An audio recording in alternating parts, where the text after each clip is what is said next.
આદિવાસીઓની બોલી, પારસી બોલી, આદિવાસી મિશ્રિત અંગ્રેજી લેખાવાળી ભાષાનો ઉપયોગ કરી લેખિકાએ કોલોનિયલ સમય ચેતનાનો સંસ્પર્શ કરાવી આપ્યો છે. આ પ્રકારની આટલી પૂર્વ ભૂમિકા પછી જ આપણે છીલુગરીની રસ નિષ્પત્તિ અને એના અદ્ભુત લોકમાં પ્રવેશના અધિકારી બની શકીએ, બાકી ના બની શકાય. મ્યુઝિક કરનારા તત્વો, પરિબળો ભલે બીજા હોય, પણ મ્યુઝિક રિયાલિઝમમાં લઈ જવા માટેનું રચના કર્મ તો કૃતિના સર્જકે જ કરવાનું છે, કરવું પડે. અને એ રચના કર્મ લેખિકાએ કેવી રીતે કરી બતાવ્યું એ અહીં આપણા રસનો વિષય બનવો જોઈએ. અને તે આ રીતે પ્રસ્તુત થયું છે. પ્રિન્ટનો શબ્દ એ પરફોર્મન્સનું રૂપ લે છે.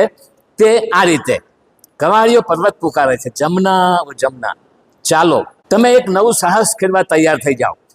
જમના નામના ધ્વનિ તરંગો ઉપર તમને સવારી કરવાનો મારો ઈરાદો છે. ધ્વનિ તરંગો ઉપર આ મ્યુઝિક રિયાલિઝમ છે.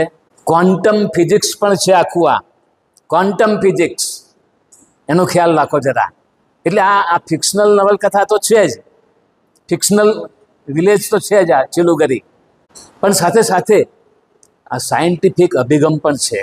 અહીં ઘડી સાયન્ટિફિક અભિગમ પણ છે, ટાઈમ ટ્રાવેલ પણ છે, ક્વોન્ટમ ફિઝિક્સ છે આખું. આ ક્વોન્ટમ ફિઝિક્સ જમના નામના ધ્વનિ તરંગો ઉપર તમને, આ કેટલી મજાની કલ્પના છે. એમ ધ્વનિ તરંગો ઉપર આપણને સવારી કરાવવા માંગે છે. ધ્વનિ તરંગો ઉપર મતલબ કે જમના પણ ધ્વનિ તરંગ જ છે.